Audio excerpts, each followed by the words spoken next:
Hello friends, मैं हूं सुमित और स्वागत करता हूं आप सभी का मेरे चैनल लेंडर्स 247 पे।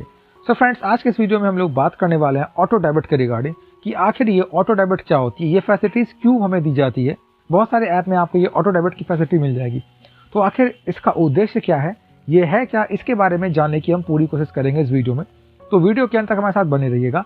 बट इससे पहले मैं वीडियो में आगे चलूँ, अगर आपने तो चैनल को सब्सक्राइब नहीं किया है तो चैनल को सब्सक्राइब कर लीजिए, इस वीडियो को लाइक और शेयर कर दीजिए और हमारे कोई सजेशंस हो तो कमेंट बॉक्स में कमेंट जरूर कर दीजिएगा। आने वाली वीडियोस में दोस्तों मैं डेफिनेटली आपके कमेंट्स को कंसीडर करूंगा। तो अब बात करते हैं कि आखिर ये ऑटो डेबिट होती क्या है। डेबिट का मतलब होता है कटना। आप जानते हैं कि जब कोई ट्रांजेक्शन होती है हमारे बैंक अकाउंट से, यानी कि कोई पैसा डिडक्ट होता है, तो वहाँ पर डेबिट होती है। और ऑटो डेबिट का मतलब होता है खुद से पैसा का कट जाना। अब ये होता क्या है, क्यों होता है? जैसे मान लेते हैं कि आप सर्विस अगर किसी चीज़ का अवेल करते हैं, मान लेते हैं कि आपका कोई इंश्योरेंस में पैसा देना है, किसी लोन में पैसे देने हैं, या फिर आपने बिजली बिल हो गया, पानी का बिल हो गया, या फिर आपकी डेटा का बिल हो गया, पोस्ट पेड हो गया, या फिर प्रीपेड हो गया।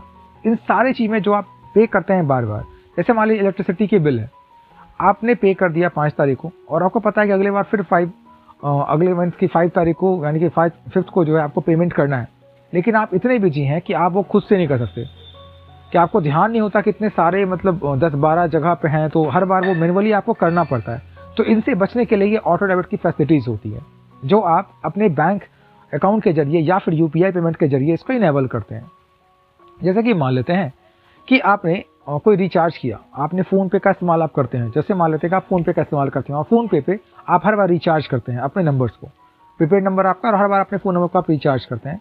किसी भी महीने के 5 तारीख को आप रिचार्ज करते हो और हर बार अगले तारीख के 5 को फिर रिचार्ज करना पड़ेगा। आप मान लेते हैं कि आप भूल गए, 5 तारीख को आप भूल गए रिचार्ज करने के लिए, और सेम टाइम पे आपको कुछ अर्जेंसी आ गई, तो आपको प्रॉब्लम हो सकती है ना। लेकिन अगर आपने ये ऑटो डेबिट की फैसिलिटी स्टार्ट कर ली है अपने अपने सारे ग्रुप में या फिर अपने अकाउंट पे, तो होगा क्या कि 5 तारीख को ऑटोमेटिक, बिना आपे कुछ कहे, बिना आपे कुछ किए, ऑटोमेटिक आपका फ़ोन जो है वो रिचार्ज हो जाएगा और पेमेंट जो है आपके बैंक अकाउंट से कट जाएगा। या फिर मान लेते हैं पानी का बिल, अगर आपने खुद से पानी का बिल नहीं भी भरा तो सेम टाइम आपका बिल जो है वो ऑटोमेटिक जो पार्टिकुलर डेट में क्या हो जाएगा कि कट जाएगा आपके बैंक अकाउंट से। या फिर इलेक्ट्रिसिटी का बिल भी जो है, अगर आपने खुद से मैनुअली नहीं भरा तो ऑटोमेटिक आपके बैंक अकाउंट से वो बिल वहाँ से पे हो जाएगा। या फिर इंश्योरेंस, अगर आपने कोई इंश्योरेंस प्लान लिया, प्रीमियम आपको जमा करनी है, प्रीमियम अगर आप खुद जमा नहीं कर पाए तो जो भी ड्यू डेट है उस ड्यू डेट में आपके बैंक अकाउंट से वो प्रीमियम ऑटोमेटिक जो है वो कहाँ चला जाएगा, आपके इंश्योरेंस में कट जाएगी। इसके अलावा अगर आपने कहीं से लोन लिया और कोई ड्यू डेट है लोन का, तो लोन का जो ड्यू डेट है वो भी क्या होगा कि आपके बैंक अकाउंट से ऑटोमेटिक डिडक्ट होकर लोन वाले को सेटल हो जाएगा या फिर लोन कंपनी को सेटल हो जाएगा। तो ये तो इसके फ़ायदे थे, लेकिन इससे कुछ नुकसान भी होते हैं दोस्तों। नुकसान क्या है? तो अगर मान लेते हैं माफ़ कीजिएगा, अगर मान लेते हैं कि आपने ऑटो डेबिट की फैसिलिटी स्टार्ट कर रखी है किसी इंश्योरेंस या लोन कंपनीज को, और आपका जिस बैंक अकाउंट से वो जुड़ा हुआ है उस बैंक अकाउंट में पैसे नहीं है, तो फिर ये ऑटोमेटिक तो नहीं हो पाएगा ना, बिना पैसे के पे तो नहीं होगा।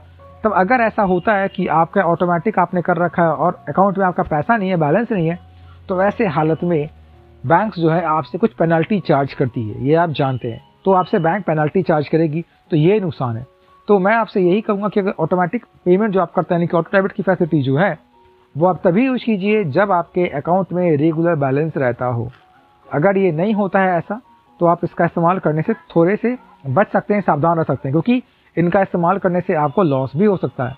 इससे फ़ायदे तो बहुत सारे हमारे हैं कि हमारा टाइम बचते हैं, हमारी एफर्ट्स बचती हैं, लेकिन अगर आपका अकाउंट ही नील रहेगा तो वैसे सूरत में आपको भारी भरकम जो है पेनाल्टी का सामना भी करना पड़ सकता है। तो बस यही ऑटो डेबिट है, इसके फ़ायदे तो हैं लेकिन साथ में थोड़ी सी नुकसान भी है। तो मैं उम्मीद करता हूँ कि दोस्तों मैंने आपको ये ऑटोमेटिक डेबिट टर्म जो है इसके बारे में बता दिया इस वीडियो में। तो वीडियो अच्छा लगा, वीडियो को लाइक कर दीजिएगा, इससे दोस्तों में शेयर कर दीजिए, और अगर अभी तक आपके अपने चैनल लेंडर्स 247 को आपने सब्सक्राइब नहीं किया है तो चैनल को सब्सक्राइब जरूर कर लीजिए। Thank you for watching.